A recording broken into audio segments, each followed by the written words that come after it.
et mon esprit magnifie son nom. Car la mort n'a pas pu le retenir, même dans le tombeau.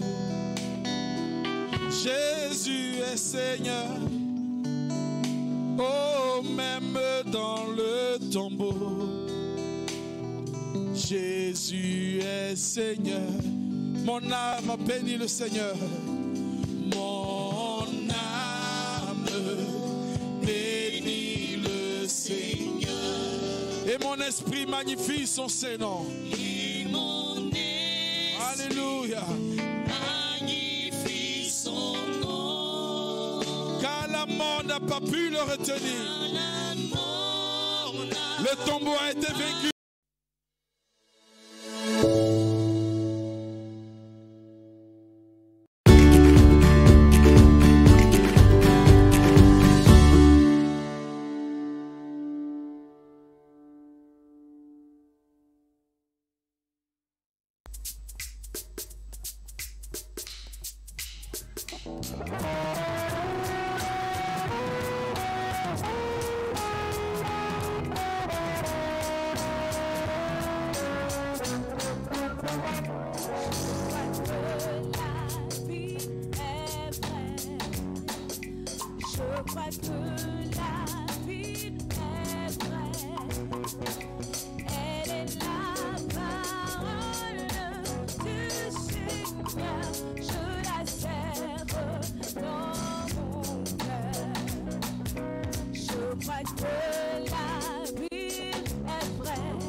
Ce qui est dit, ce qui est écrit.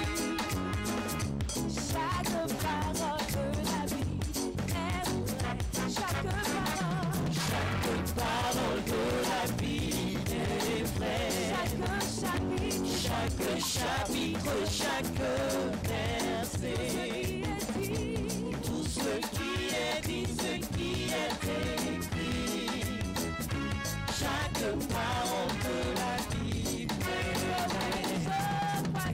Je crois que la Bible est vraie. Je crois que la Bible est vraie. Elle est la parole du Seigneur. Je la serre dans mon cœur. Chaque parole de la Bible est vraie. Chaque parole de la Bible est vraie. Chaque chapitre, Chaque verset, tout ce qui est dit, ce qui est écrit, chaque parole de la Bible est je crois. Je crois que la Bible est vraie. Je crois que la Bible est vraie. La parole, Elle est la parole du Seigneur. Je la serre dans mon cœur.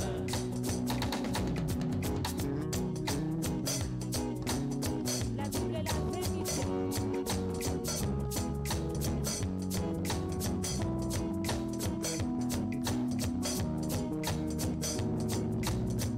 Et je veux dire que j'aime l'homme de Galilée. Il m'a pardonné, il m'a libéré.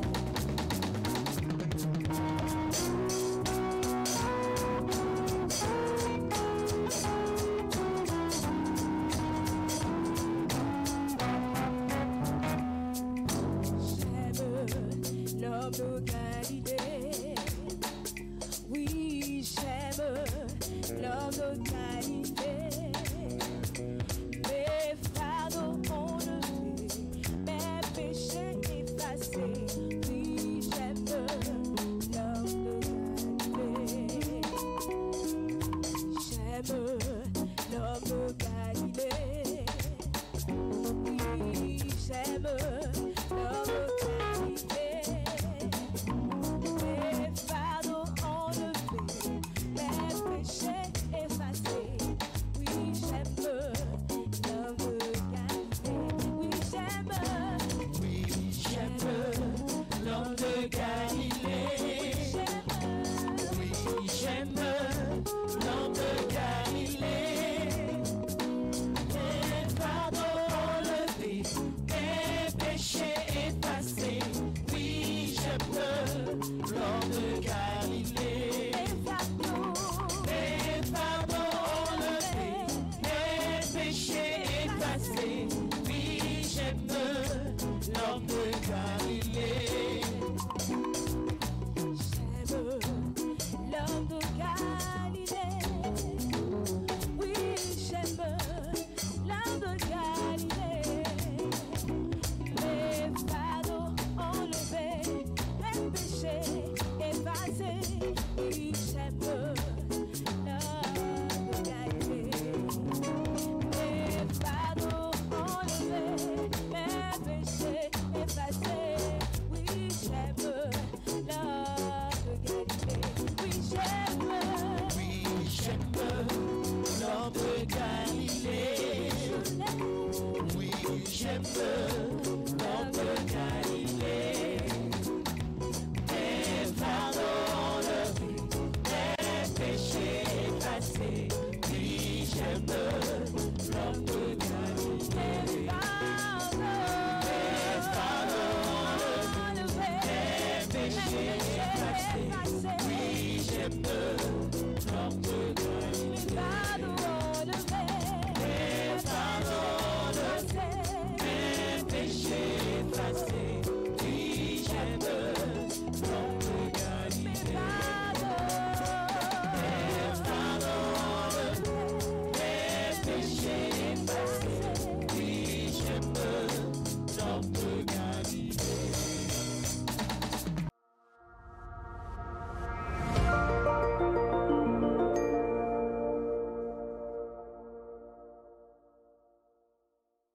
Shalom, shalom, chers élus de Dieu en Christ Jésus.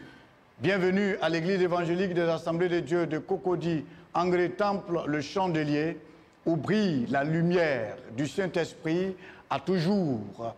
Nous sommes au rendez-vous avec vous sur le plateau de EBCI, entendu par là étude biblique communautaire internationale. Une étude de la Bible depuis la Genèse jusqu'à l'Apocalypse. Restez connectés avec nous jusqu'à la fin pour bénéficier des bienfaits de cette étude. Nous attendons vos réactions. À tout de suite pour la discussion. Que Dieu vous bénisse.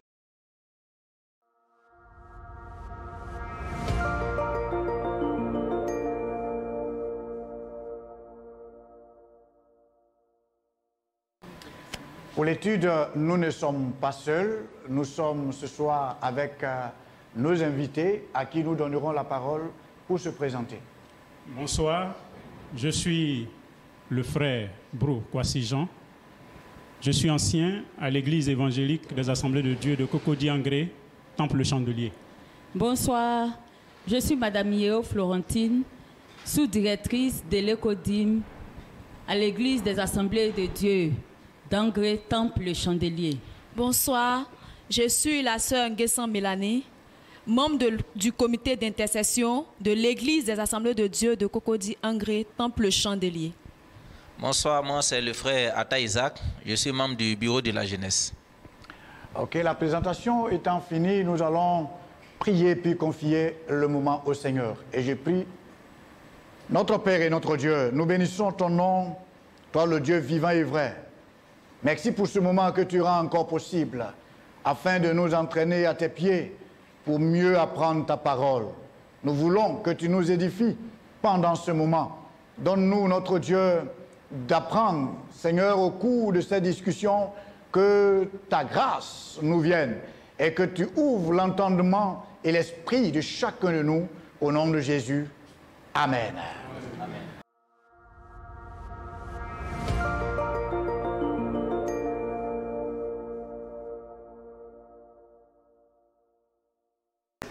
La semaine dernière, nous avons étudié la leçon 15 qui avait pour sujet Abraham pleure et enterre Sarah, tiré de Genèse chapitre 22, verset 20, à Genèse 23, le verset 20.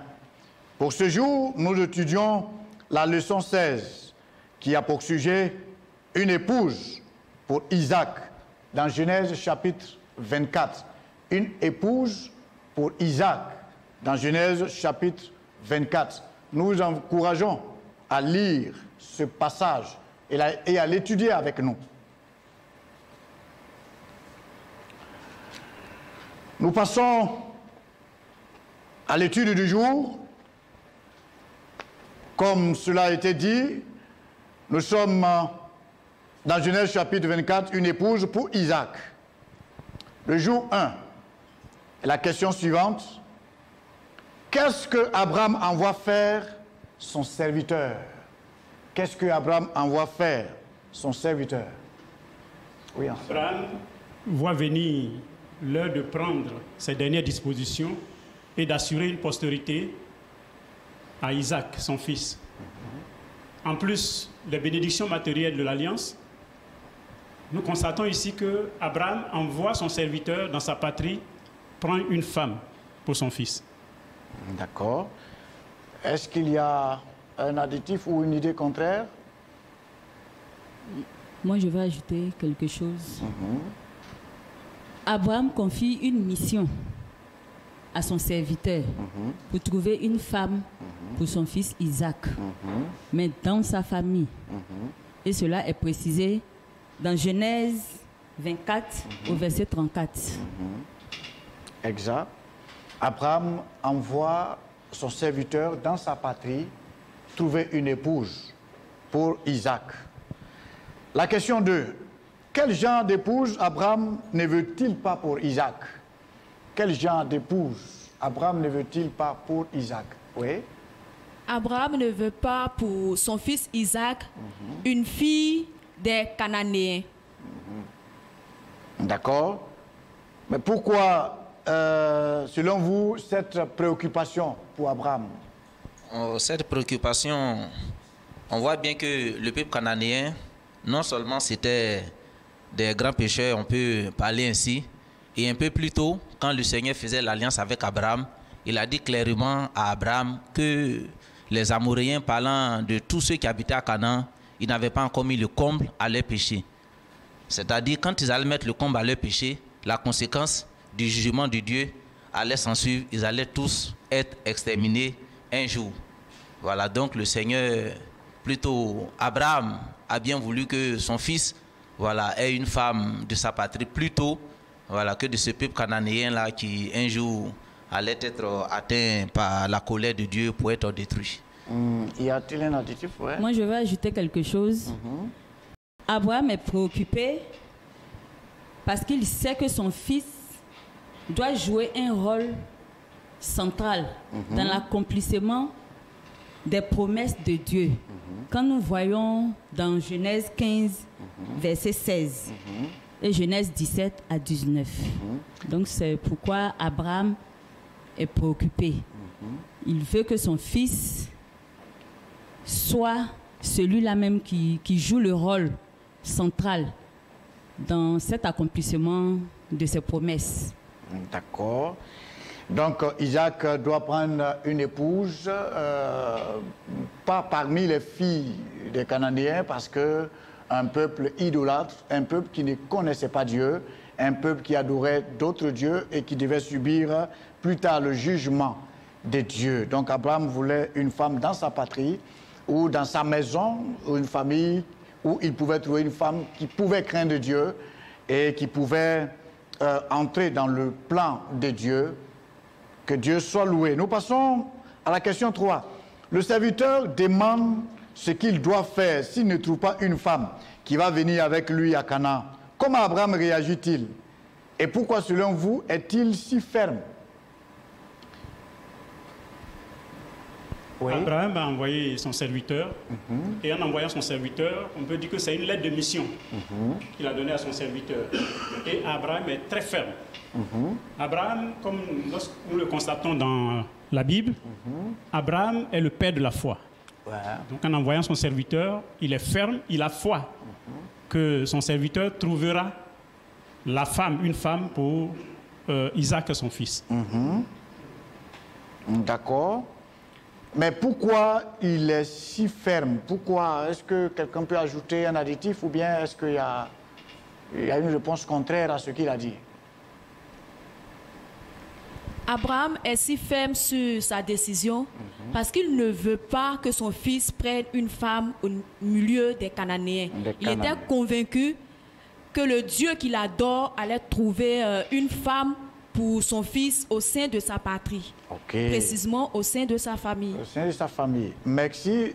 Nous apprenons la vérité suivante. Le serviteur d'Abraham ne peut pas contenir sa joie quand il voit Dieu à l'œuvre. Pendant votre étude de cette semaine, remarquez comment le serviteur est émerveillé par la manière dont il voit Dieu agir. Demandez ensuite à Dieu de vous aider à avoir de nombreuses actions dans le monde autour de vous. Lorsqu'il vous montre quelque chose, cherchez quelqu'un avec qui il a partagé. Le partage de ces récits de Dieu vous donnera de la joie et encouragera une autre personne dans la foi. Partagez cela dans votre petit groupe. Nous passons au jour 2. Et la question est la suivante. Comment le serviteur a-t-il recherché l'aide de Dieu pour sa mission?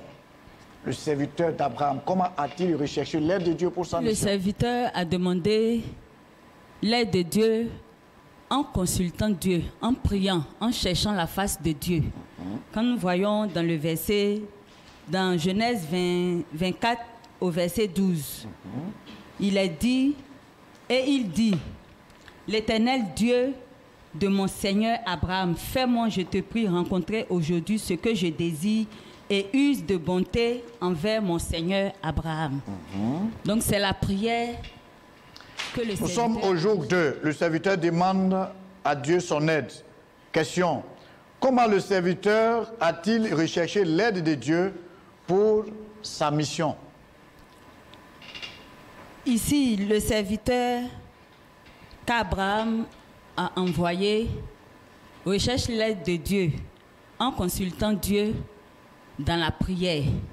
Quand on voit au verset au chapitre 24 du verset 12, où il dit « Éternel Dieu de mon Seigneur Abraham, fais-moi, je te prie, rencontrer aujourd'hui ce que je désire et use de bonté envers mon Seigneur. » C'est dans la prière que le serviteur recherche la direction que Dieu doit lui donner.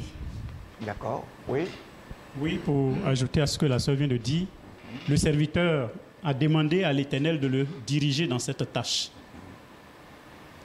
Voilà, c'est ce que je voudrais ajouter. Ok, oui. Ok, on voit bien le verset, effectivement, que mon ami O a lu.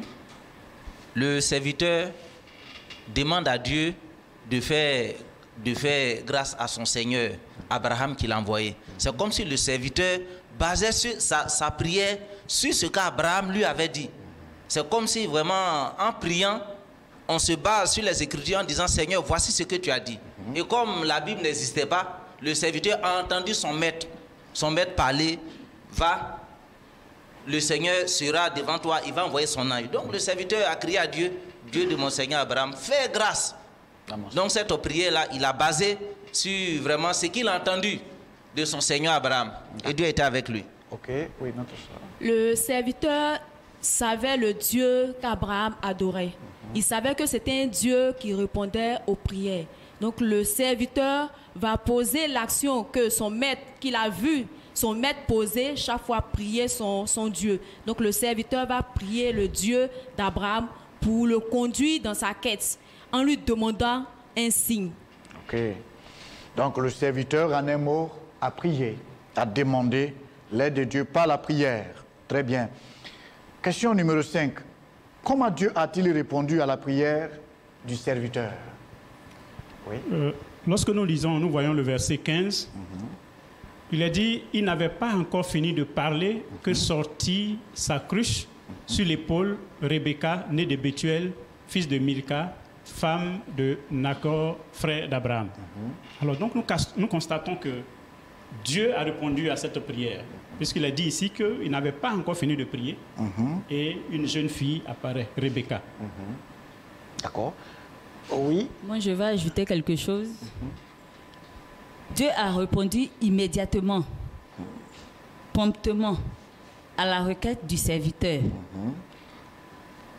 en lui donnant le nom et la femme qu'il a demandé, selon ses exigences. Selon les exigences du serviteur, Dieu a répondu favorablement. D'accord. Donc on retient que Dieu a répondu promptement, favorablement. Question numéro 6. Comment le serviteur a-t-il reconnu que Dieu avait répondu à sa prière? Oui, comment le serviteur a-t-il reconnu que Dieu avait répondu à sa prière? Oui, mon frère Ata? Oui, il a reconnu que Dieu l'avait exaucé, parce que quand il a pris connaissance, échangé les nouvelles avec Rebecca, il s'est trouvé qu'elle était la petite nièce même d'Abraham, étant fille de son frère Nacor. Voilà. Et ce qui est intéressant, c'est que Dieu n'a même pas permis qu'il y ait plusieurs filles qui soient venues là en même temps. Sinon, le problème qui pourrait se poser, le serviteur pourrait, entre guillemets, avoir son goût pour dire non, certainement, celle-là pourrait plaire à mon Seigneur Isaac. Mais non, le Seigneur a envoyé la seule et les présentations étaient faites. On a vu que c'était de la famille d'Abraham. Oui, ma soeur, il y a un additif, bien ça va? Pour corroborer les propos de mon frère Isaac, je peux dire que Dieu a exaucé immédiatement le serviteur en le conduisant directement dans la maison, dans la patrie de son maître Abraham, puisqu'il ne connaissait pas sans doute la région, et il est venu au bord du puits, et c'est la jeune fille Rebecca qui vient de la famille d'Abraham, qui vient à la rencontre du serviteur et qui lui propose de lui donner non seulement à boire, et aussi à boire à ses animaux. Gloire à Dieu. Ah, Dieu exauce les prières. Nous sommes au jour 3. Le serviteur rencontre la famille de Rebecca. Et la question est la suivante. Le frère de Rebecca sort à la rencontre du serviteur. Quel détail ce passage donne-t-il à son sujet? quel détail le passage donne-t-il à son sujet? Oui, ma soeur, tu peux nous donner... Bon, le détail qui a été donné ici, je pense qu'il y a le nom qui a été précisé. Le serviteur, plutôt le frère de Rebecca, Laban, accueille. Il a été le premier après Rebecca à recevoir, à rencontrer le serviteur d'Abraham. Et il a accueilli et il a dit, bénis l'Éternel. Donc je peux dire que Laban sans doute connaissait le Dieu qu'Abraham adorait, l'Éternel. D'accord. Oui, y a-t-il un adjectif? Oui, nous constatons ici qu'il a accueilli le serviteur avec joie. Avec joie, lorsqu'il a entendu Rebecca rendre témoignage de ce serviteur, il a accueilli avec joie et comme la monitrice vient de le dire, il a dit « Béni soit le Seigneur » au verset 31. L'expression qui suggère que là, il a été conduit par Dieu. Oui, oui. Voilà, d'accord. Est-ce que mon frère Atap... Voilà, on voit que c'est dans la continuité. Le Seigneur qui est en train de faire réussir son voyage, c'est vrai que la jeune fille s'est présentée, mais supposons un seul instant, en rentrant, son grand frère dit, mais ceux-là, c'est des étrangers. D'où sont-ils venus? Où es-tu quitté avec eux? On t'a envoyé au puits, ça fait quelque temps là, c'est à l'heure là que tu viens. Mais c'est comme si là-bas a fait table rase de toutes ces choses-là. Et en tout cas, il s'est monté très accueillant. D'accord. Oui, Et je vais ajouter quelque chose. ouais. Quand Laban a vu l'anneau et les bracelets sur les mains de sa sœur, il était tout heureux. Il voulait savoir pourquoi elle avait ces objets sur elle. Donc, ça veut dire aussi que Laban cherche à savoir quel est cet homme qui a offert ses présents à sa sœur. Et directement, il veut aussi le présenter à sa famille. Donc, il est hospitalier. Il est hospitalier. Oui. D'accord. Ne pouvons-nous pas penser aussi que c'était un accueil intéressé, puisque nous connaissons quelquefois Laban, un homme qui aime tout ce qui est matériel. Alors il voit sa petite sœur qui vient avec une personne, avec plein de biens. Est-ce qu'on ne peut pas aussi penser à cela un peu? Est-ce qu'on ne peut pas aller dans ce sens-là un peu? Bon, pour ma part, pasteur, je pense qu'ici, comme la maman l'a dit tout à l'heure, les anneaux et les bijoux qui étaient sur Rebecca, voilà, Laban savait que le bien qui venait dans la famille, là, c'était certainement pour sa sœur. Donc certainement, en tant qu'un grand frère, vraiment, il s'est réjoui vraiment de la bénédiction qui est en train d'entrer dans la famille. Mais il n'a pas pensé à lui tout de suite, puisque c'était même pas lui qui était vraiment au chapitre de cette bénédiction-là. D'accord. Merci beaucoup pour toutes ces réponses. Que Dieu vous bénisse. Nous passons à la question 8. Quelle impression avez-vous de lui et pourquoi? Quelle impression avez-vous de Laban et pourquoi?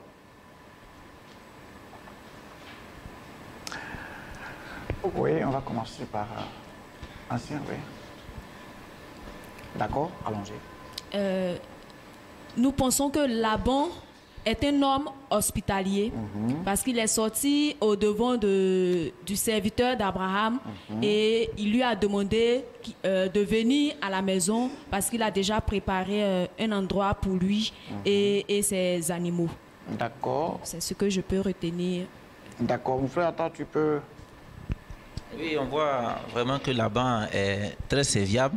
Voilà, parmi les règles d'hospitalité du Moyen-Orient, des personnes qui viennent de loin les accueillir, laver les pieds et donner quelque chose à leur fourrage. Bon, on n'a pas vu un seul instant, je vais dire, le père de la jeune fille, je vais dire, intervenir dans ces choses-là. Certainement, Laban avait l'habitude de se comporter ainsi quand des étrangers venaient.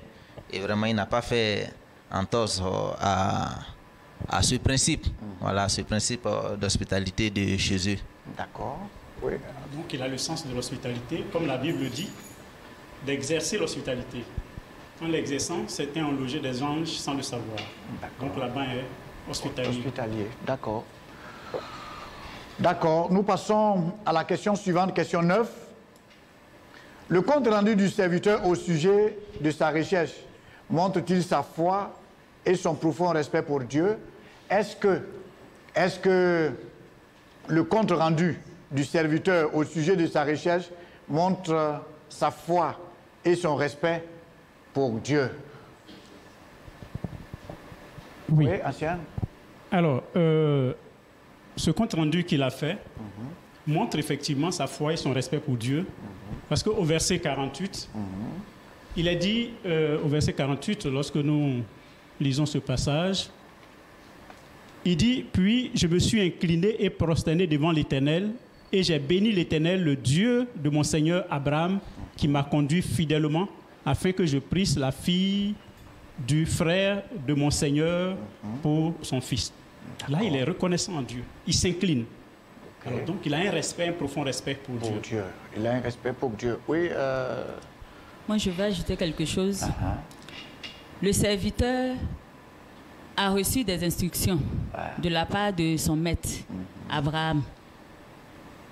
Et ayant vu la foi d'Abraham, et Abraham a insisté auprès de lui quand le serviteur a demandé à Abraham, et si la femme refuse de me suivre, Abraham lui a indiqué que l'ange de l'Éternel allait le guider.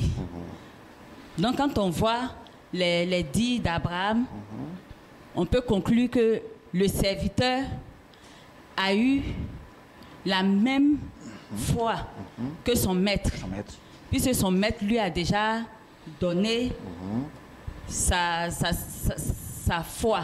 Il a déjà démontré aussi que c'est Dieu qui va te conduire. Donc le serviteur, en quelque sorte, était rassuré. Il était rassuré, c'est pourquoi ici il est dit aussi que il montre aussi son profond respect envers Dieu. Parce que c'est Dieu qui l'envoie. Ok. Donc on peut dire que la foi d'Abraham a impacté la foi du serviteur.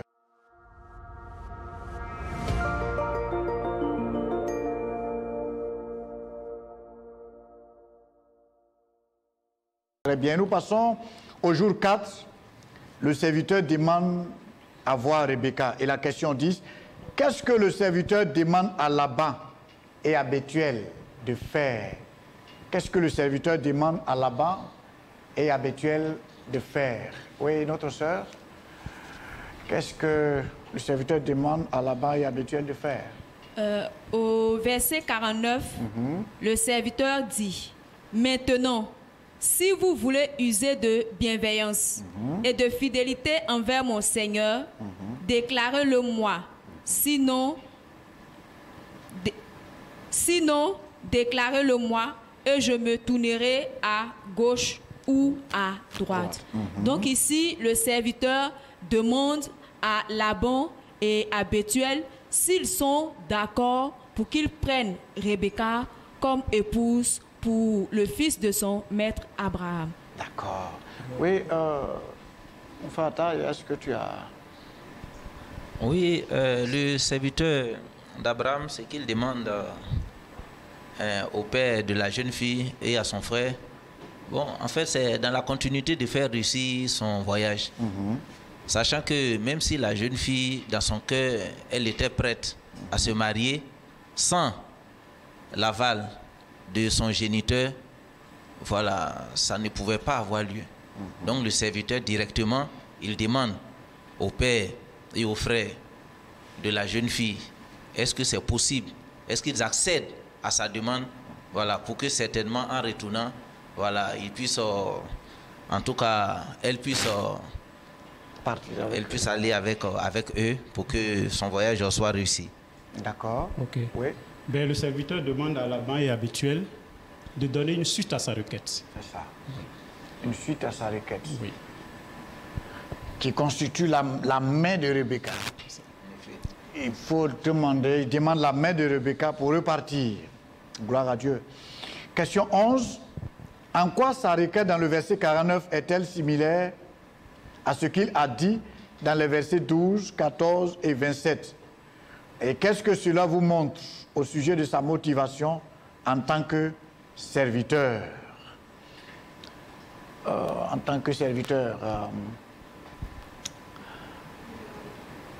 Ok, on voit ici que il y a des mots qui reviennent tels que bonté, fidélité et bienveillance. Ça revient. Ça montre que c'est un serviteur qui est fidèle à son maître Abraham. Et lui-même, il craint Dieu. On l'a dit tout à l'heure, Abraham lui a communiqué sa foi. Arrivé là-bas, il y a eu l'occasion vraiment d'expérimenter cette même foi-là aussi.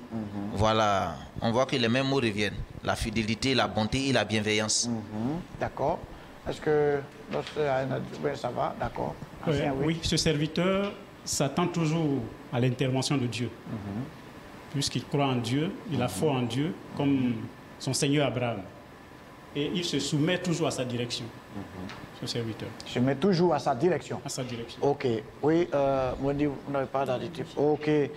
Donc nous retenons ici que le serviteur recherche toujours le bienfait de son maître, le succès de la mission pour son maître. D'accord. Comment Laban et Bethuel répondent-ils?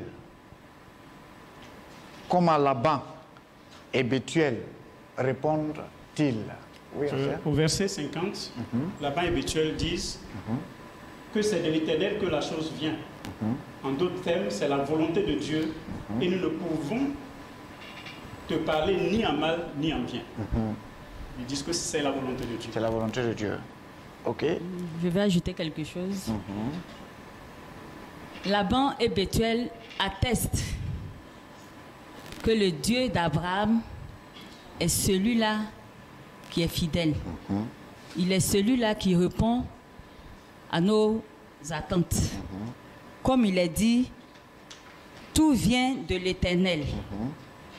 Si nous référons à Jacques 1, 17, qui dit « Toute grâce excellente et tout don parfait descend d'en haut du Père des Lumières, chez lequel il n'y a ni changement ni ombre de variation. » Donc ils répondent favorablement, ils reconnaissent que c'est de la main de Dieu.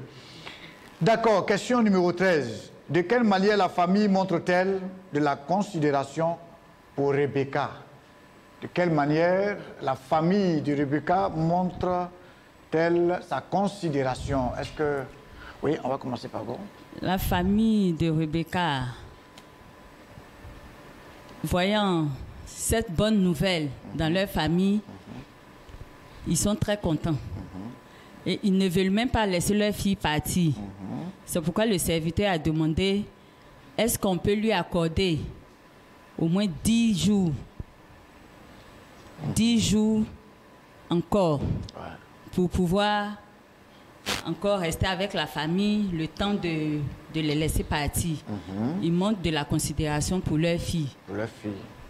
Et quand on voit la suite du chapitre, il est dit que Rebecca, les parents de Rebecca ont demandé son avis. Très bien. Son avis. Et elle a répondu favorablement. D'accord. Donc les parents ont reconnu aussi que Rebecca a reconnu que Dieu l'a choisie pour accomplir cette mission. D'accord. Oui, enseignant, vous n'avez pas d'adjectif. D'accord. Vous pouvez attendre. Ok, donc je vais lire le verset. Le verset 57, il dit alors, il répondit, appelons la jeune fille et consultons-la. Ils appelaient donc Rebecca et lui dit, veux-tu aller avec cet homme? Elle répondit, j'irai. Ça montre bien là que ce n'était pas un mariage forcé. Les parents n'ont pas vu vraiment tous les riches présents qui ont été envoyés à la jeune fille, ce qu'on a fait aux parents même en disant, d'ailleurs même tu n'as pas ton mot à dire. Avec tout ce qu'on voit là, si demain il y a quelque chose là, voilà une famille, on peut compter sur eux. On lui a demandé son avis. C'est comme si Rebecca disait le contraire, voilà, ça n'allait pas aboutir. Mais elle a accepté, elle a manifesté là de la foi aussi. Ok, très bien. Je peux ajouter que ça a été un consentement mutuel entre la famille et Rebecca. Lorsqu'on doit se marier, il faut un consentement mutuel entre la famille et le jeune ou la jeune. il faut qu'il y ait un consentement. D'accord. Voilà. Très bien, merci beaucoup. Voilà, la famille de Rebecca consulte Rebecca. Nous passons au jour 5. Rebecca devient l'épouse d'Isaac. Quelle bénédiction la famille de Rebecca lui donne-t-elle? Comment cette bénédiction confirme-t-elle le plan de Dieu pour Abraham dans Genèse 15, versets 4 à 5? Oui, ma soeur, allons-y.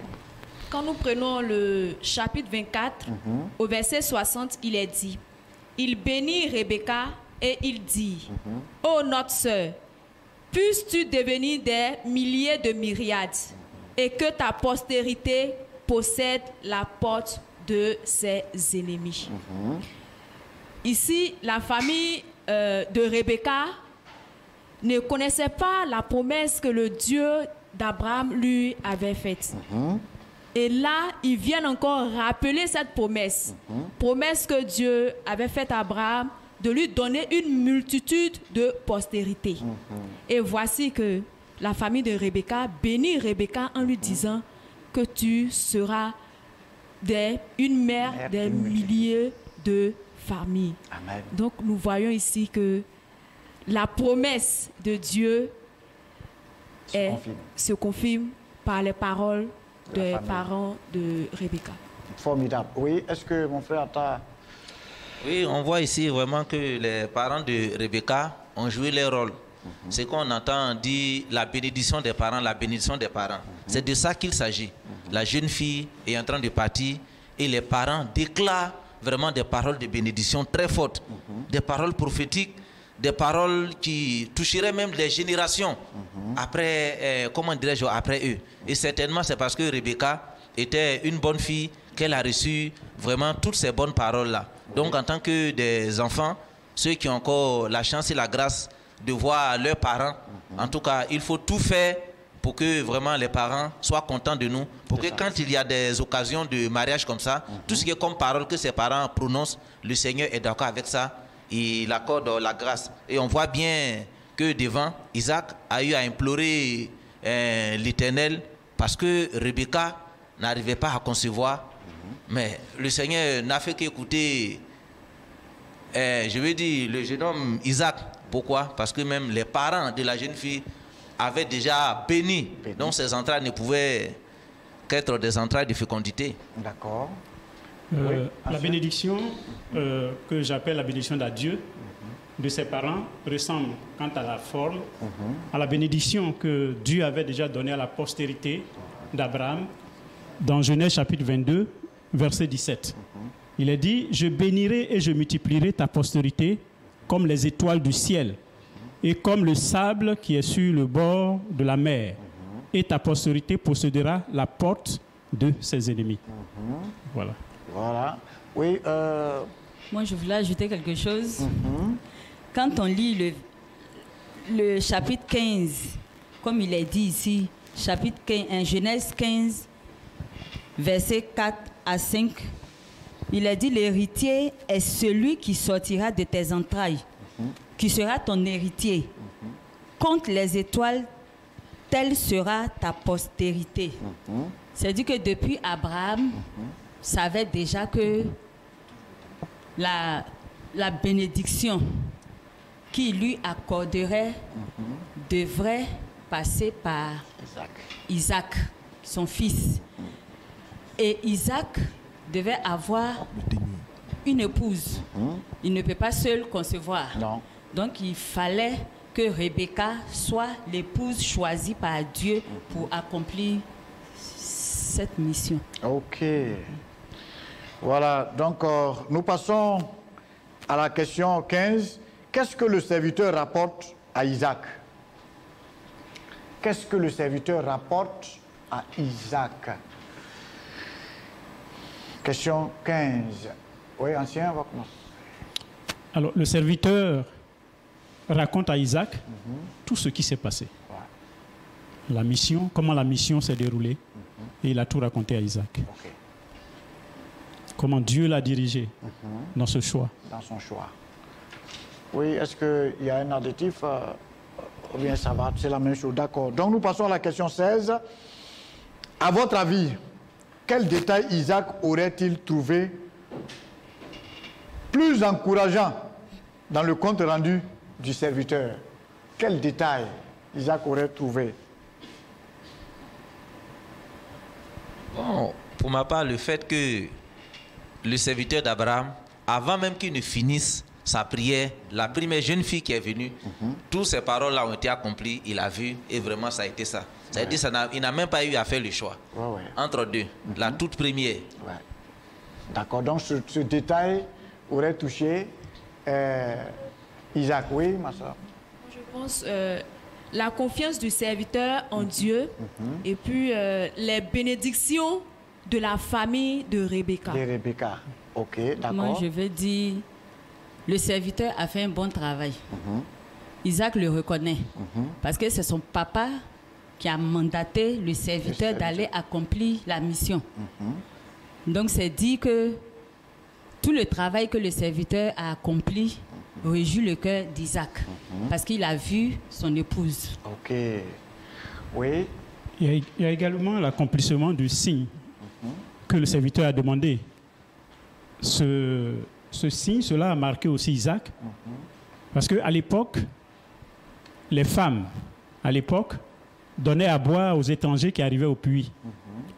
Mais aller jusqu'à donner à boire aux chameaux, après une semaine de voyage, quand nous savons qu'un chameau qui a soif peut seul boire environ 100 litres d'eau, alors cela a vraiment marqué Isaac. Cela a marqué Isaac. Oui.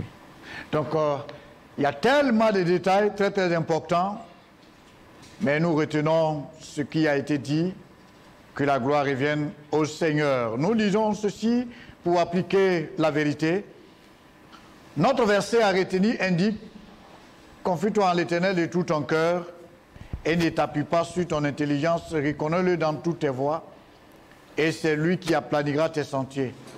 Comment pourrons-nous éviter de nous appuyer sur notre propre entendement en croyant que la parole de Dieu est vraie et priant pour toutes choses? Le serviteur d'Abraham n'a pas compté sur ses propres forces pour choisir une épouse pour Isaac. Il a su qu'il avait besoin de l'aide de Dieu. Alors, il a crié à Dieu. Vous ne devez pas prendre des décisions pour vous-même. Dieu aplanira votre sentier si vous l'incluez dans vos plans. Quelle est la décision pour laquelle vous avez besoin de demander au Seigneur de vous aider? L'inviterez-vous à être votre guide? Parlez-en avec votre petit groupe. Voilà, que Dieu nous bénisse. Ainsi s'achèvent les questions que nous avons eu à voir dans le livre. Maintenant, nous allons passer aux questions des invités.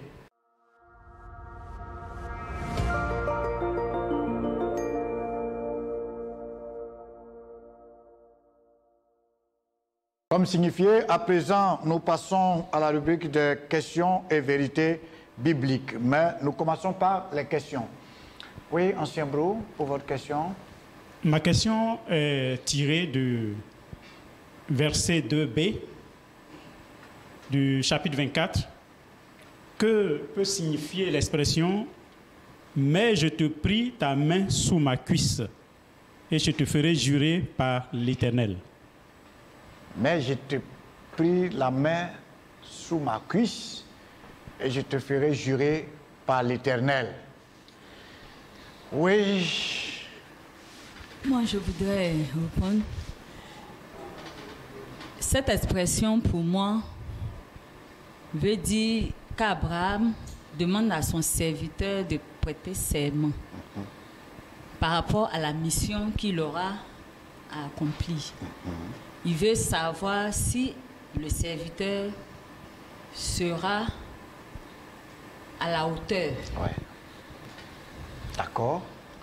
Oui, notre soeur. Pour ma part, l'expression mettre la main sous la cuisse, je vois pas trop de... Je prends plutôt l'expression au sens propre, c'est-à-dire le serviteur devait prendre sa main et la mettre sous la cuisse d'Abraham pour prêter le serment. C'est ce que je peux retenir. D'accord. Oui, frère Atta, est-ce que tu as quelque chose à ajouter? Oui, je pense que c'est encore plus profond que ça.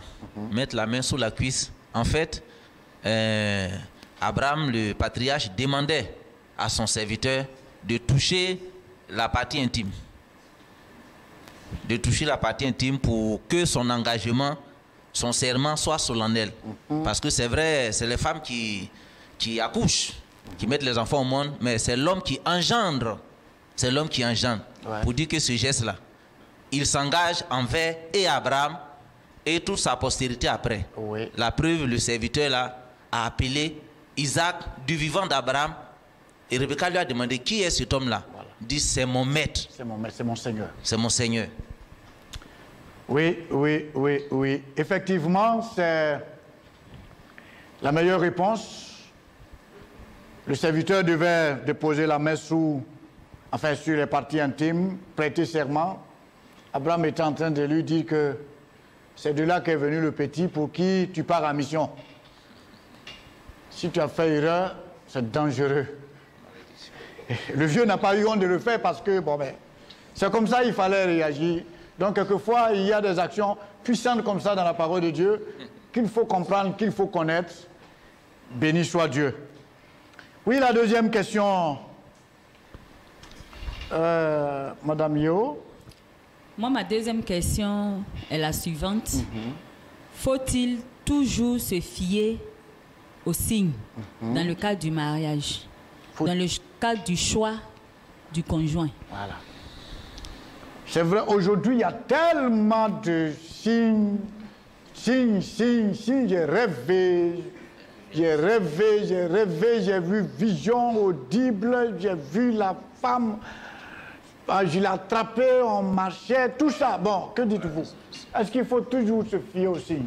Moi, je pense qu'il ne faut pas toujours se fier aux signes, parce que de nos jours, c'est ce que nous constatons, comme le pasteur vient de le dire, au niveau de la jeunesse surtout, pour les fiançailles, lorsqu'ils ont côtoyé une sœur pendant longtemps, ou bien un frère, et qu'ils vont rêver, et que pendant le rêve, ils sont en train de faire le mariage, ils disent que ça, c'est le signe de Dieu. Alors, il ne faut pas vraiment se fier aux signes, mais il faut la conviction, pour la volonté de Dieu.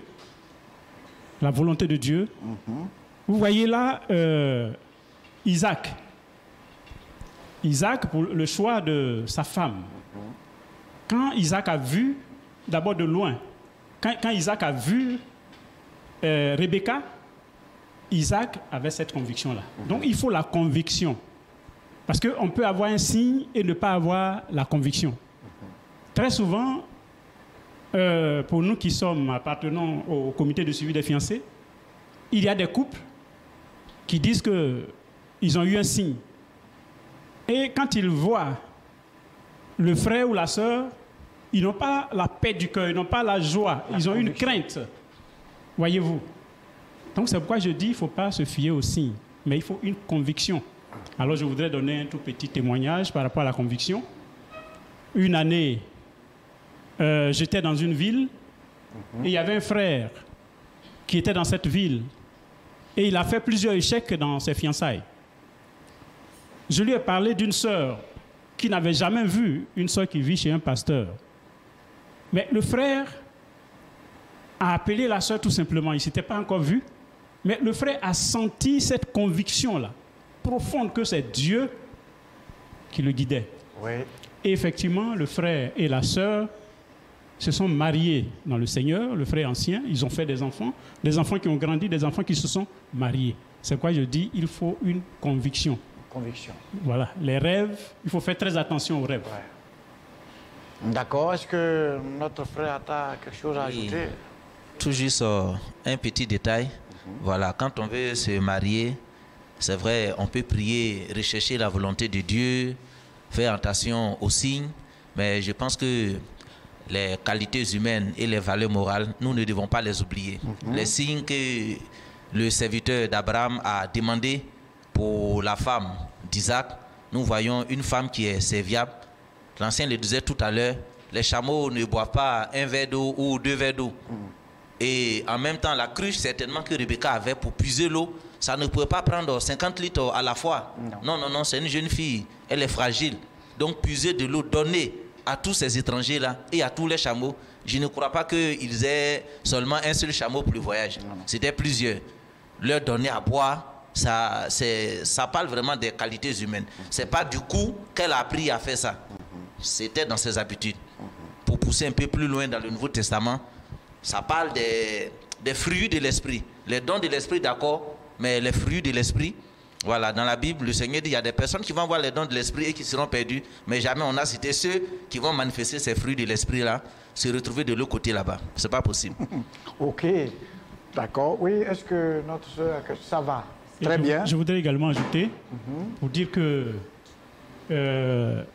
quand on se réfère au livre de Proverbes chapitre 31, à partir du verset 10, qui parle de la femme vertueuse, qui a cette beauté intérieure. Une femme qui sert, qui aime travailler. Il ne faudrait pas se baser seulement sur la beauté. Rebecca avait cette beauté, mais elle avait la beauté physique, mais elle avait cette beauté intérieure. Elle était serviable, travailleuse. C'est ce qui a fait qu'elle a servi non seulement à boire à l'étranger, mais elle a passé son temps à servir à boire aux chameaux. Peut-être qu'il y avait un problème d'eau à la maison. Elle aurait pu dire, bon, mais il y a de l'eau qui manque à la maison. Il faut que je retourne, je parte à la maison. Mais elle s'est montrée vraiment une femme serviable. Elle avait cette beauté intérieure. Que c'est cette beauté que, aujourd'hui, nous demandons à nos jeunes filles qui veulent se marier. Très bien dit, très bien dit. Très bien dit. C'est vrai, là, on a souvent pris cet exemple du serviteur d'Abraham qui a demandé un signe. Alors, pour se fier au signe, mais ce qu'il faut retenir, c'est que le serviteur d'Abraham n'avait pas la relation qu'Abraham avait avec Dieu, avec l'éternel Dieu. Donc, pour lui, il fallait des signes pour être convaincu. Et aujourd'hui, nous avons le Saint-Esprit, nos jeunes gens ont le Saint-Esprit. Il faut rechercher la conviction, comme vous l'avez dit. Que Dieu vous bénisse abondamment. Nous allons passer à la troisième question. Oui, notre sœur, pour ta question. Dans Genèse 12, verset 1, il est écrit, l'Éternel dit à Abraham, va-t'en de ton pays, de ta patrie et de la maison de ton père, dans le pays que je te montrerai. L'Éternel demande à Abraham de quitter sa patrie, sa famille. Abraham a obéi à l'ordre de l'Éternel. Il va. Et plus tard, des années plus tard, il demande à son serviteur de retourner dans cette patrie-là, prendre une femme pour son fils. Donc ma question est la suivante. Pourquoi Dieu ayant demandé à Abraham de quitter sa patrie, son pays et la maison de son père pour un nouveau pays, Abraham retourne dans cette famille prendre une femme pour son fils Isaac? Voilà. Très belle question. Pourquoi, après avoir demandé à Abraham de partir de là, Abraham prend la résolution quelques années plus tard, d'y amener son fils, son serviteur, pour prendre une femme pour son fils? Oui, ancien. Bon, Abraham, Dieu a envoyé, je dirais que Dieu a envoyé Abraham en mission. Mais ce que je peux dire, c'est que, étant loin de cette patrie-là, puisqu'il était à des kilomètres et des kilomètres, des centaines de kilomètres. À peine 800. À peine 800 kilomètres. Mais Abraham s'informait. Il s'informait de ce qui se passait dans cette patrie qu'il a quittée. Et je suis convaincu que Abraham s'est dit que là-bas, il y a une famille au moins qui sert l'Éternel. C'est sur cette base qu'Abraham envoie son serviteur aller prendre une femme là-bas. Parce qu'Abraham ne veut pas que son fils Isaac puisse s'allier aux Cananéens, de peur que par leur idolâtrie, il puisse entraîner son fils à adorer ces faux dieux. D'accord. Oui. Moi, je vais ajouter quelque chose. Samio, oui. Abraham a permis aux serviteurs de retourner dans la patrie d'Abraham parce que il avait la conviction que Dieu avait réservé une épouse pour son fils. D'accord. Pour son fils. Et cette épouse devait accomplir les promesses que Dieu a faites à Abraham. Donc si Abraham veut que son fils ait une épouse dans sa patrie, c'est parce qu'il connaît effectivement cette famille. Et c'est dans cette famille que Dieu a conduit le serviteur. D'accord. C'est-à-dire qu'Abraham avait une révélation. D'accord. D'accord. Oui, parce qu'Abraham lui-même, de la même manière que Rebecca a quitté sa famille pour aller rejoindre son époux, on peut dire aussi que c'est la même chose. Abraham a quitté, mais il dit à son fils, son serviteur va prendre une épouse pour mon fils. Mais Rebecca aussi a quitté sa famille pour rejoindre Isaac. D'accord. Oui, est-ce que mon frère a un élément à ajouter pour nous? Oui, tout juste un peu. Nous pouvons constater, Abraham, dans le chapitre précédent, la leçon précédente, il était vraiment, je veux dire, aimé, respecté par le peuple qui l'entourait, au point qu'on l'appelait vraiment Seigneur. On a dit qu'il était comme vraiment un prince de Dieu au milieu d'eux. Mais certainement, Abraham a pris du temps. Je veux dire, dans ce pays-là, il a regardé et il a vu. Si, pour des histoires de terre, ils sont respectueux, mais certainement, leurs mœurs, quant à ce qui était pour le mariage, certainement, ils n'étaient pas des exemples à suivre. Et vraiment, il n'a pas voulu que son fils Isaac, voilà, ait une épouse cananéenne.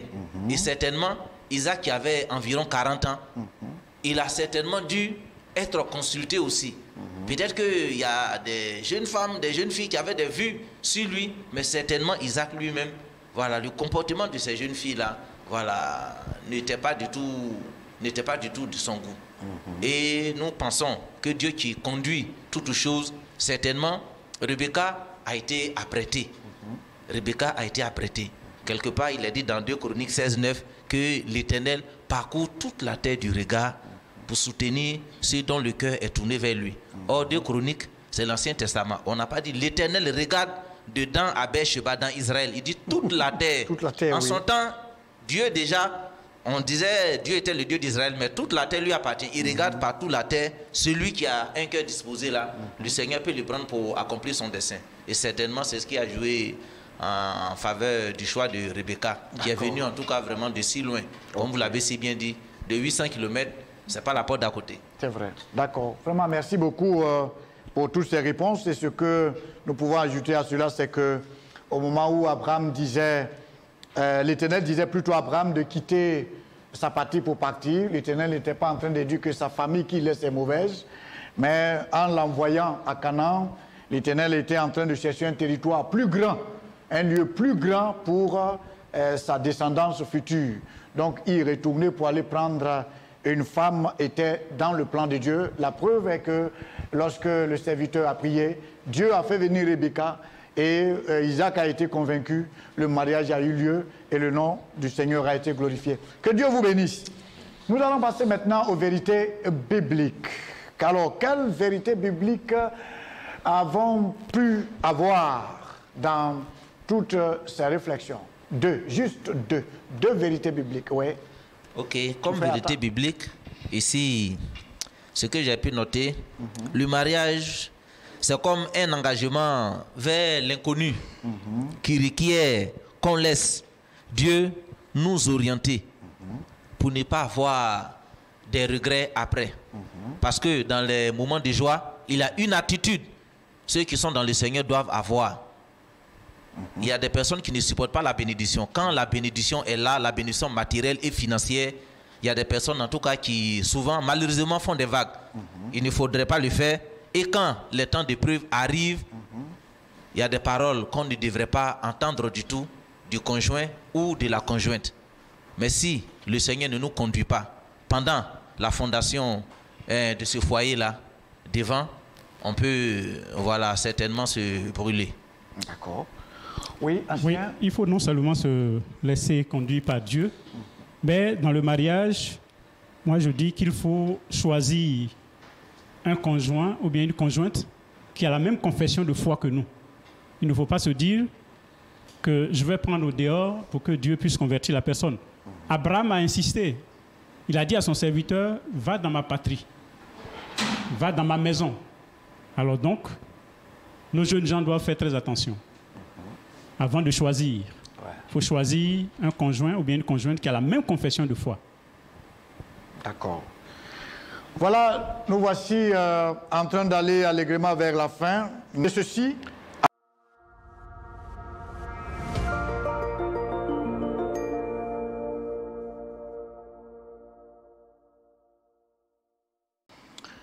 Concernant la synthèse, Genèse chapitre 24, le récit qui relate comment Abraham a trouvé une épouse convenable pour son fils Isaac est celui qui a fait l'objet de notre discussion. Des éléments en termes de vérité ont meublé cette discussion, à savoir, premièrement, la foi d'Abraham a trouvé une épouse dans sa patrie pour son fils, car conscient de l'alliance entre lui et l'Éternel Dieu. L'alliance qu'il n'a pas voulu détruire en permettant à son fils d'épouser une fille cananéenne, peuple idolâtre. Les qualités de Rebecca qui ont favorisé la réponse que cherchait et souhaitait le serviteur d'Abraham, qui en avait eu besoin par la prière. Et la fidélité du serviteur d'Abraham à son maître en faisant tout pour réussir sa mission. Alors, retenons ceci, Dieu a toujours un programme avec nous qu'il désire réaliser. Soyons conscients de ce programme en agissant avec foi et fidélité. Oui, démontrant ainsi au travers des talents et qualités. Demeurons dans une constante et sincère prière. C'est ainsi qu'il nous conduira au puits, aux eaux, afin de nous abreuver de toute bénédiction recherchée et faire ensuite de nous une source d'une grande bénédiction pour les autres. Que le Seigneur nous bénisse et que sa grâce soit avec chacun de nous. Amen. Nous abordons maintenant la partie du verset à mémoriser. Verset à mémoriser. Confie-toi en l'Éternel de tout ton cœur et ne t'appuie pas sur ton intelligence. Reconnais-le dans toutes tes voies et c'est lui qui aplanira tes sentiers. Proverbe 3, versets 5 à 6. Confie-toi en l'Éternel de tout ton cœur et ne t'appuie pas sur ton intelligence. Reconnais-le dans toutes tes voies et c'est lui qui aplanira tes sentiers. Proverbe chapitre 3, le verset 5 à 6.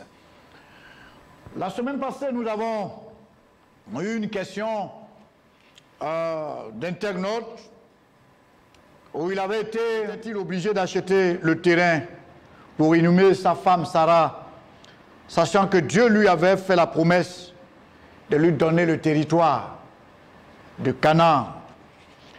Voilà, cette question, nous répondons ceci. Abraham n'était pas obligé d'acheter le terrain.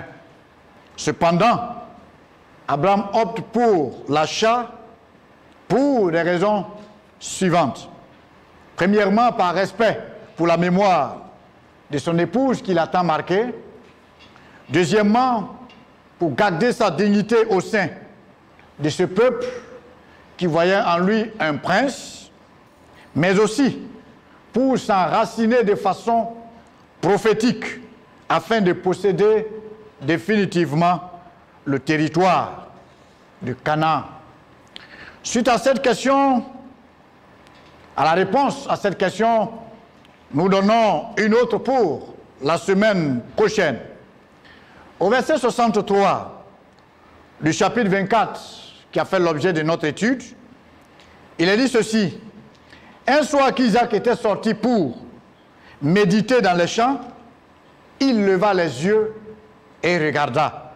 Un soir qu'Isaac était sorti pour méditer dans les champs, il leva les yeux et regarda.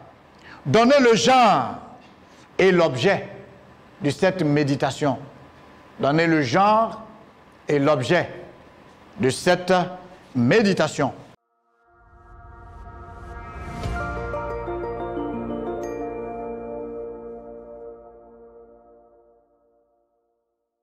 Ici prend fin notre étude de ce soir. Nous tenons à remercier nos invités, remercier tous ceux qui ont pris part, qui ont été au rendez-vous à cette étude. Continuez ainsi afin d'apprendre la Bible pour mieux la connaître. Que Dieu vous bénisse. À la semaine prochaine.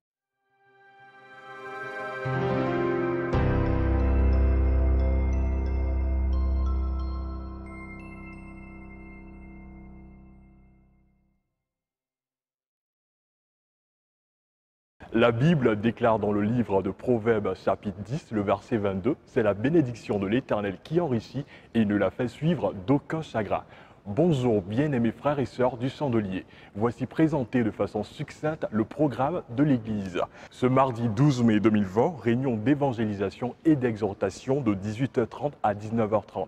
Ensuite, le jeudi 14 mai 2020, réunion d'études bibliques communautaires internationales, en abrégé EBCI de 18h30 à 19h30. Enfin, le dimanche 17 mai 2020, culte de louange et d'adoration de 8h à 9h30. Chaîne de prière, le comité des hommes et le comité logistique sont de programme du lundi 11 au dimanche 17 mai 2020. AOC. Les commandes du pagne AOC 2020 se font au secrétariat de l'église du mardi au vendredi. La couleur choisie pour le chandelier est le pagne vert marron. Un pagne à 6 000 francs et 3 pagnes à 18 000 francs. Nouvelle moins réjouissante. Le conseil de l'église a le regret de vous annoncer le décès du frère Adjassi Kofi Ange, aussi le décès de la mère du frère Yao Gisla, du département d'évangélisation et de l'équipe Marc de Canaan. Les différents programmes des obsèques vous seront communiqués ultérieurement. Que Dieu puisse consoler ces différentes familles éplorées. Bonne nouvelle, naissance. L'épouse du frère Nado Serge est accouchée d'un garçon. L'épouse du frère Thiéméné Emmanuel est accouchée d'un garçon. L'épouse du frère Kwasi José Ferdinand est aussi accouchée d'un garçon. Toutes les familles se portent bien grâce à Dieu. Équipe de permanence, écoute pastorale du dimanche 10 au dimanche 17 mai 2020. Pasteur Amon David, l'ancien Boblé Lambert, le diacre Koubé Ambroise, le diacre Kamenan Tano et la diaconesse Indri Catherine. À vous très chères assemblées du Chandelier, je vous prie de passer une excellente semaine. Surtout, n'oubliez pas de respecter les gestes barrières édictés par le gouvernement ivoirien. Portez-vous bien et que Dieu vous bénisse.